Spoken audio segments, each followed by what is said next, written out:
Ini maskernya.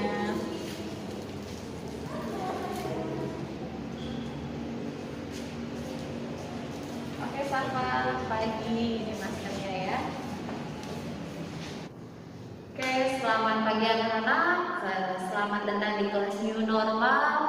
Nah, kalian bisa lihat tadi pas kalian masuk sekolah, kalian sudah disuguhkan dengan yang namanya termometer oleh security. Jadi sebelum kalian masuk ke sekolah ini, kalian sudah dicek suhu tubuhnya. Kalau di 36 derajat sampai 37 kalian dianggap normal. Tapi kalau sudah di atas 37 derajat, kalian tidak bisa masuk ke sekolah ini. Kemudian dari Pak Security mengarahkan kalian untuk mencuci tangan. Itu salah satu dari protokol COVID kesehatan, menjaga kesehatan kita di era pandemi ini. Kemudian setelah kalian cuci tangan, kalian akan masuk ke kelas lagi di tangga. Mungkin kalian akan pegangan tangga. Nah, setelah itu saat masuk kelas, jadi kenapa ibu meminta kalian untuk membersihkan tangan kembali dengan hand sanitizer, dan ibu memberikan kalian masker yang baru, ya. Jadi masker yang lama tadi, salah satu dari protokol kesehatan, masker itu berjangka waktu 4 jam. Jadi masker itu harus diganti. Nah, karena kalian dari luar dan mau masuk ke kelas, memulai pembelajaran yang baru, ada baiknya masker yang kalian gunakan kalian ganti. Nah, gimana sih cara untuk masker yang kita pakai tadi tidak dipakai lagi oleh orang lain, ya? Atau sama kalian sendiri, mungkin kalian lupa dan kalian pakai lagi. Nah, caranya cukup mudah. Itu akan coba mempraktekkan. Nah, seperti ini. Masker bekas ya, masker bekasnya tadi kita pakai, silahkan kita copot bagian talinya seperti ini biar tidak digunakan kembali. Nah, setelah itu kita lipat dan kita ikat.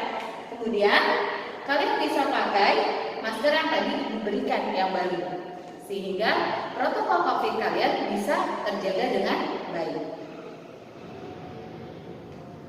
Oke, semuanya coba maskernya silakan diganti dengan yang baru. Assalamualaikum warahmatullahi wabarakatuh. Waalaikumsalam warahmatullahi wabarakatuh. Apa kabar kalian? Baik. Oke, jangan lupa karena kita masih dalam masa pandemi, kita selalu jaga kesehatan, selalu jaga protokol COVID-nya, yaitu menggunakan masker, rajin cuci tangan, dan selalu minum air putih.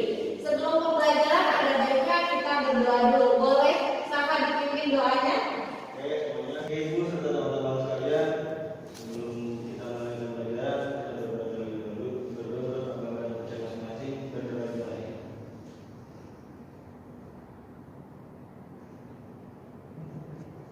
Berdoa baik. Memberi salam.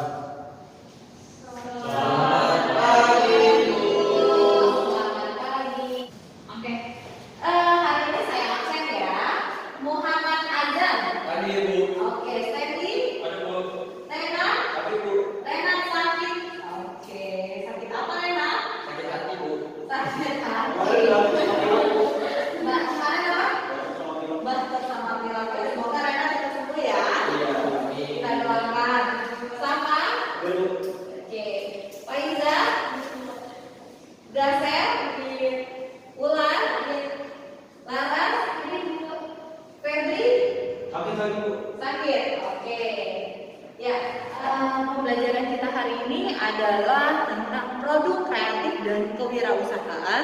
Kompetensi dasar yang akan kita pelajari adalah tentang mempresentasikan sikap dan perilaku wirausaha.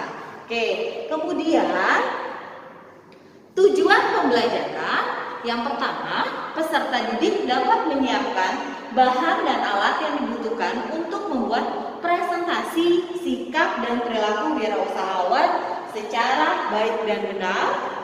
Yang kedua, peserta didik diharapkan mampu mempresentasikan hasil diskusi, sikap dan perilaku wirausahawan secara baik dan benar.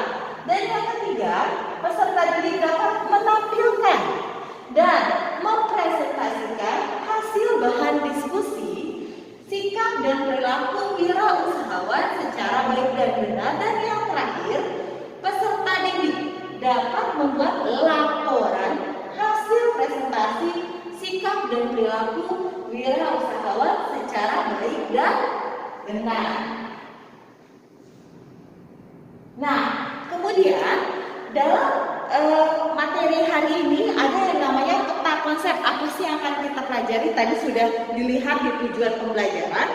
Sekarang di peta konsepnya kita akan mempelajari faktor kegagalan wirausahawan dan faktor keberhasilan wirausahawan. Dari tujuan pembelajaran turun lagi, berarti kalian nanti mau buat apa? Membuat hasil analisis faktor keberhasilan dan kegagalan yang dapat mempengaruhi sikap dan perilaku wirausahawan. Dan ending yang akan kalian buat atau hasil yang akan kalian buat hari ini adalah menganalisis faktor keberhasilan dan kegagalan yang dapat mempengaruhi sikap dan perilaku wirausahawan dengan cara dipresentasikan. Ya, sebelum kita masuk ke materi yang sekarang saya akan kembali merefleksikan tentang materi 2 minggu yang lalu. Pada minggu pertama, ada yang masih ingat nggak tentang wirausaha? Oke, Anda silakan. Wirausaha adalah seorang yang memiliki karakter percaya diri, berwirausaha pada tugas dan hasil, pengambilan risiko, kepemimpinan yang lugas, kreatif, inovatif, serta berorientasi pada masa depan. Ya, terima kasih Anda. Jadi minggu pertama kita tentang sikap dan perilaku wirausaha tadi yang intinya berorientasi pada masa depan. Nah, yang minggu kedua masih ada yang ingat nggak materi sebelumnya? Oke, Wulan, silakan. Perencanaan perilaku bekerja secara efektif dan efisien, sasaran jelas, realistis, dan yang menggairahkan, analisis sumber perencanaan, masa inkubasi. Ya, terima kasih. Ya, jadi sebelum kita lanjut ke materi ini, kita sudah mengingat kembali ya materi-materi sebelumnya. Dan sekarang kita akan membahas yang tadi membuat hasil analisis faktor keberhasilan dan kegagalan seorang wirausaha. Sebelum kita masuk ke pembelajaran hari ini, saya ingin memberikan kalian sedikit stimulus agar kalian nanti nyambung ya tentang materi apa sih yang akan saya berikan. Jadi kalian perhatikan dulu video yang akan saya tampilkan di sini. Setelah itu kalian boleh berpendapat tentang video tersebut. Dan kalian kan tadi sudah saya sebutkan tujuan pembelajaran kita dan materi apa yang akan kita bahas. Jadi dari video ini kalian gali informasi tentang apa sih kisah sukses di balik ini, faktor keberhasilan wirausahawan tersebut. Ya, jadi kita lihat dulu videonya. Perhatikan baik-baik, coba diam dan silent sambil mendengarkan.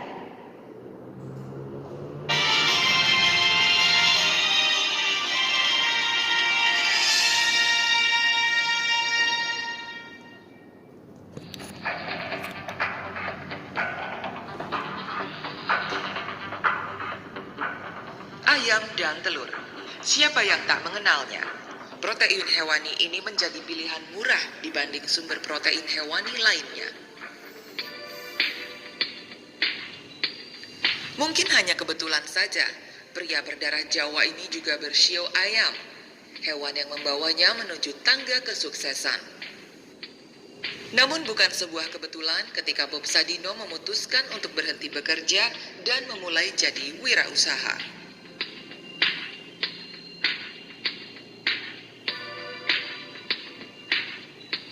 Ketika saya kembali dari Eropa, masih bekerja untuk sebuah perusahaan, di mana ketika satu malam saya bilang sama ibu, besok saya nggak bekerja.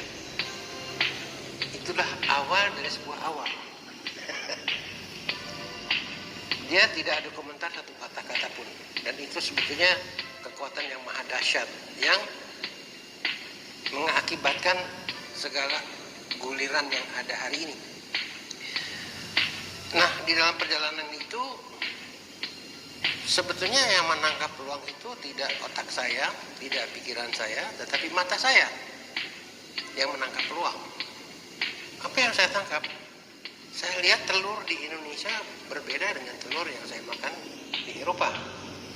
Nah, dari situlah saya terbetik pikiran saya bersama beberapa orang kawan untuk menulis surat kepada pembiak, breeder ayam di negeri Belanda untuk membeli beberapa ekor ayam untuk dikirim ke Indonesia. Ya, otomatis ketika ayam itu berproduksi 5 kilo, untuk dimakan pun terlalu banyak kan untuk kita berdua kan. Jadi saya jual. Perlahan namun pasti, Bob Sadino mulai mengecap manisnya keuntungan. Di awal tahun 85 saja perusahaannya mampu menjual 40 ton daging segar, 60 ton daging olahan, dan 100 ton sayuran segar per bulannya.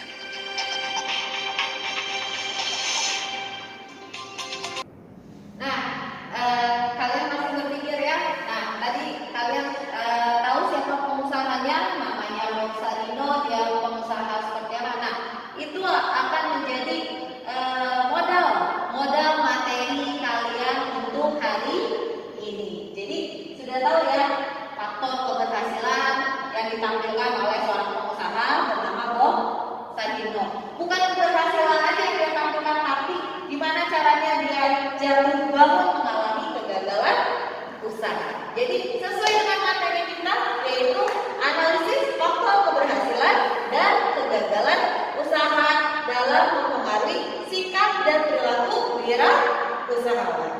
Materi kita hari ini adalah tentang kunci keberhasilan seorang wirausaha. Kira-kira siapa yang tahu kunci keberhasilan seorang wirausaha? Ya, silakan aja. Anda berpandangan luas jauh ke depan. Berpandangan luas jauh ke depan. Kemudian ada yang bisa menambahkan ya, Stevi? Bekerja prestatif untuk giat dan rajin. Bekerja prestatif, ulet, giat, dan rajin. Kemudian ada yang mau menambahkan? Ya, silakan Aras. Tidak merugikan orang lain. Kemudian ada yang mau menambahkan? Oke, Faiza, silakan. Bersyukur, jujur, dan adil. Bersyukur, jujur, dan adil. Jadi itulah kunci keberhasilan seorang wirausaha. Jadi saya sudah membagikan modul atau bahan ajar yang sudah ada di meja kalian itu tentang kegiatan kita hari ini. Kalian bisa membacanya ya. Ya. Silakan kalian baca. Saya kasih waktu 5 sampai 10 menit. Nah, masuk ke dalam materi. Di sini ada prinsip dasar keberhasilan usaha. Yang pertama, percaya dan yakin wirausahawan dapat dilakukan. Kedua, menerima gagasan baru dalam dunia usaha. Yang ketiga, introspeksi diri. Yang keempat, mendengar saran orang lain. Dan yang terakhir, bersemangat dan bergaul. Jadi itu prinsip dasar keberhasilan seorang wirausaha. Seperti itu. Analisis kegagalan usaha. Jadi jangan membahas selalu berhasil, dan berhasil. Ya, namanya seorang wirausaha itu ada juga kegagalannya. Yang pertama, ada 4 kegagalan dalam berwirausaha. Kita analisis. Kenapa ada kegagalan? Yang pertama, tidak berputus asa, ya. Jadi yang namanya seorang wirausahawan diharapkan untuk berputus asa. Yang namanya jatuh bangun itu menjadi sebuah pengalaman. Semakin kamu bisa menjadikan itu pengalaman besar, semakin besar pula nanti usaha yang akan kalian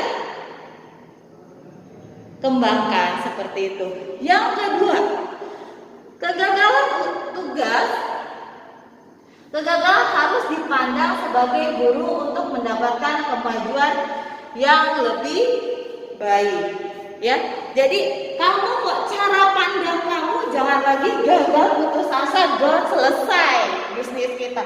Tapi kalau kamu merasa satu bisnis kamu gagal, kamu selesai enggak. Jadi kamu lihat gagal itu kamu analisis kenapa sih gagalnya, di mana sih gagalnya. Jadi cara pandangnya harus berubah mindset. Jadi oh hari ini saya gagal, saya besok nggak boleh gagal lagi karena mungkin kemarin saya nggak bisa mengelola modal dengan baik. Berarti dari kegagalan itu besok saya harus bisa mengelola modal saya dengan baik. Jadi cara pandangnya itu harus dirubah, mindsetnya harus dirubah. Jangan udah gagal ya sudah selesai tamat menangkapi nasib. Jadi nggak begitu. Jadi cara pandang kita kegagalan itu bentuk sebagai penyemangat kita, bukan sebagai penghalang kita untuk maju. Kemudian apalagi sih yang ketiga? Nah, di sini ada penuh ketabahan, keberanian, keimanan dan penuh kepercayaan. Istilahnya kita kembalikan semuanya keikhlasannya ya kepada Sang Holik, kepada Sang Pencipta.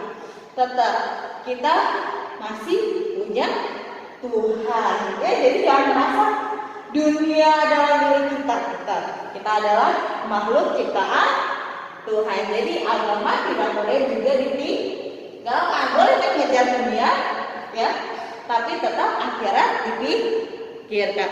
Jadi jangan misalkan kalian udah gagal terus ada mindset gagal, akhirnya frustasi ya, amit-amit kalau sampai pengen bunuh diri enggak, karena masih ada Tuhan seperti itu. Jadi tetap di sini analisis kegagalan kita. Kenapa dicantumkan hal seperti itu?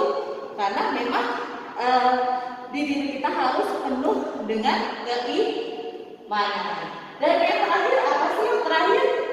Nah, konsentrasi pikiran dan penuh keyakinan terhadap keberhasilan usaha. Jadi kalau yang namanya punya pengusaha itu harus konsentrasi terhadap keberhasilan usaha. Jadi jangan sampai baru bikin usaha udah ambisius, usaha B, C, D, E, akhirnya semua usahanya ambiar ya. Jadi kalau misalnya kamu punya usaha, minimal satu kamu kembangin dulu, kamu jadiin dulu sebuah usaha yang besar. Jangan pertama bikin kayak terus tiba-tiba lagi booming nih seblak, bikin seblak. Jadi sebenarnya kamu mau bikin produk bakery atau produk makanan, nanti cake-nya nggak jadi, seblaknya nggak jadi, karena kamu nggak fokus. Minimal kamu pilih yang mau kamu kembangkan, yang kamu mau tekunin itu apa? Mau si bakery-nya bikin cake atau kamu mau masak seblaknya? Karena kedua-duanya itu ada analisis keberhasilan usahanya seperti itu. Sampai di sini paham? Paham ya? Di usaha harus paham. Kalau nggak paham gimana?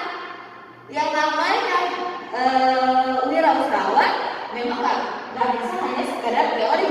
Next nanti kita akan coba mengaplikasikannya seperti itu. Kemudian apalagi sih? Nah, di sini ada hal-hal yang dapat menyebabkan kegagalan. Ini yang harus dicamkan. Ada 4 hal. Yang pertama, perasaan takut usahanya disaingi oleh orang lain. Yang kedua, perasaan diri sendiri menganggap lebih super dari orang lain. Yang ketiga, kepribadian bersifat negatif. Yang keempat, tidak mempunyai keyakinan untuk sukses di dalam usahanya. Seperti itu. Nah, kemudian apa sih? Kita mesti mengidentifikasikan kegagalan usaha. Apa aja? Pertama, kebiasaan menunda waktu. Siapa yang bangun tidur bukannya langsung beresin kamar atau langsung mandi, tapi leha-leha dulu. Itu kebiasaan menunda waktu. ya, kalau bangun kesiangan rezekinya dipatok ayam. Nah, itu salah satu yang menyebabkan kegagalan usaha. Jadi menunda waktu seperti itu. Yang kedua apa sih? Ketekunan dan ketakwaannya kurang. Kembali lagi ada keimanan di sini. Jadi tetap seorang pengusaha harus beriman. Jadi harus ketekunan dan ketakwaannya ditingkatkan. Kalau kurang gimana?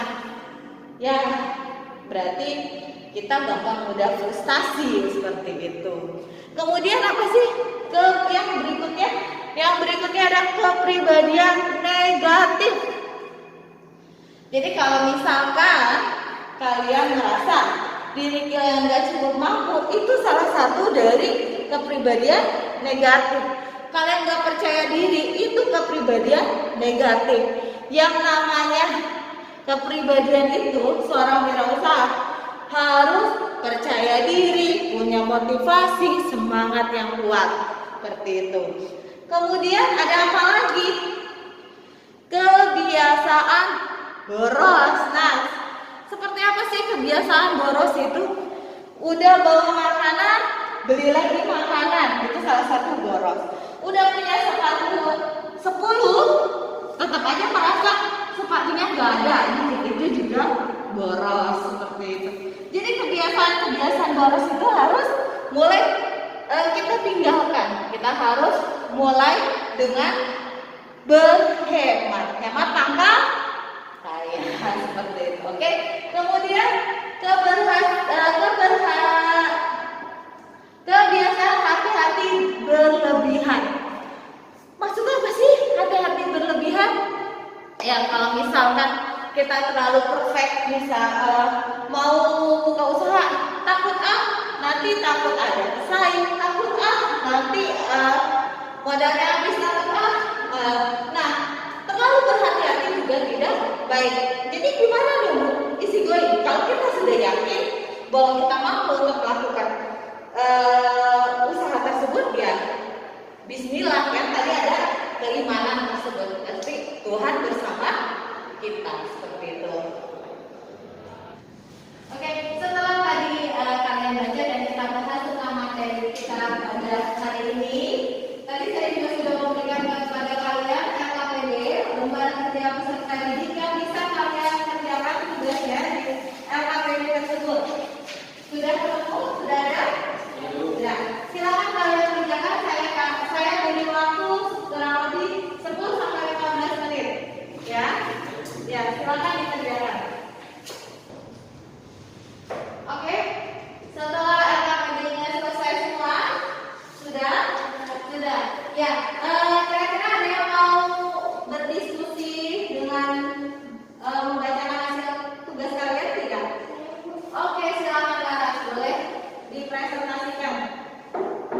Kunci keberhasilan dalam usaha yang pertama yaitu adalah kegiatan usaha melalui diri sendiri, kegiatan usaha melalui kerjasama orang lain, ketiga kegiatan usaha melalui sebagai karyawan, keempat bersikap ramah dan sabar. Oke, terima kasih Laras. Laras. Oke, ada yang menanggapi dari hasil pekerjaannya Laras? Kira-kira kalau tentang usaha dengan motivasi diri sendiri itu apa sih? Ada yang punya tanggapan? Contohnya saya, Ya silakan Sandy. saya punya bisnis jual puding di sekolah sebelah kita. Di sekolah? Oke, terima kasih Sandy. Selanjutnya kita akan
harus kalian kerjakan di sini ada job sheet ya.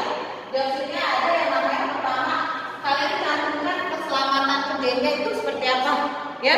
Coba diperhatikan, semua menggunakan sepatu ya. Oke, semua berarti salah satu keselamatan kerja dan semua menggunakan pakaian yang rapi. Itu salah satu contohnya. Dan peraturan kerjanya kalian tulis. Apa tadi saya bilang? Jaga jarak, social distancing. Nah, kemudian yang berikutnya alat dan bahan. Kita kan akan buat presentasi. Berarti apa yang kalian gunakan alatnya? Misalkan ada laptop. Terus kalian butuh apa? Infocus. Oke, seperti itu. Dan yang lain-lainnya. Terus bahannya apa? Nah, karena kita hari ini adalah mau menganalisis faktor keberhasilan dan kegagalan wirausaha, kamu ambil bahan materinya itu dari mana?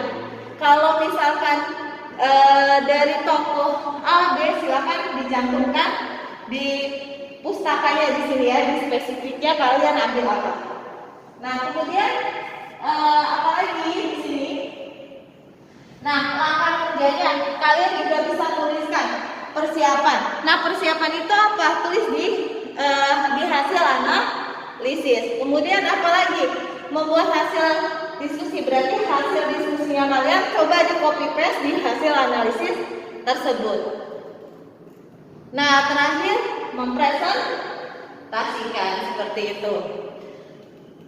Kemudian hasil produknya, tadi kamu judulnya apa? Hasil analisis faktor keberhasilan dan kegagalan wirausahawan dalam bidang apa? Kemudian hasil analisisnya kalian kerjakan. Seperti itu kesimpulan. Oke, sampai di sini dapat dipahami? Kalau dapat dipahami, silakan kalian mulai berdiskusi dan kemudian nanti selesai diskusi masing-masing kelompok akan mempresentasikan di depan hasil analisis yang sudah kalian buat bersama-sama rekan dalam satu tim kalian. Dapat dimengerti semuanya ya? Oke, silakan dikerjakan. Saya kasih waktu kurang lebih 25 menit ya, sampai 30 menit. Oke. Ya, sekarang kita lakukan diskusi untuk membuat faktor keberhasilan dan kegagalan wirausaha. Ya, tetap jaga protokolnya ya, jaga jaraknya. Silakan kalian mulai menganalisis.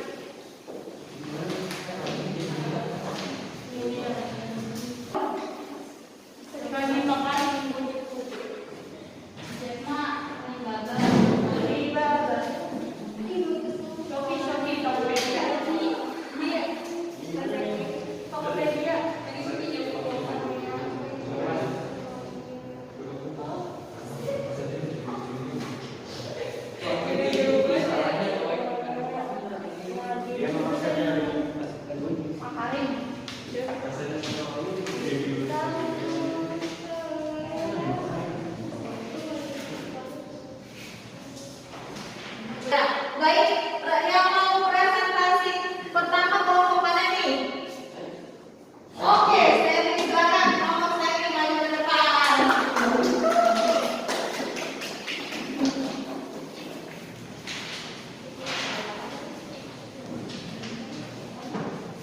Silakan ada yang jadi operatornya ya. Nanti belakang kalian yang kelompok di sini menanggapi ya. Kalau boleh kursinya agak ke depan biar kita bisa memperhatikan. Assalamualaikum warahmatullahi wabarakatuh. Waalaikumsalam warahmatullahi wabarakatuh. Kami dari kelompok lelaki ingin mempresentasikan hasil kerja kelompok kami tadi.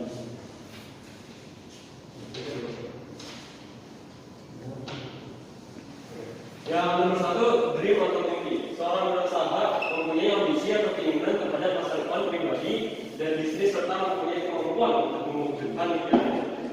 Seorang wirausaha mempunyai visi bagaimana keinginannya terhadap masa depan pribadi dan bisnisnya, dan yang paling penting adalah mempunyai kemampuan untuk mewujudkan impiannya tersebut. Oke, terima kasih ya kelompok lelaki ya. Ya. Nah, berikutnya boleh temannya memberi tanggapan. Ayo, silakan dari kelompok perempuan berarti ya.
Udah, silakan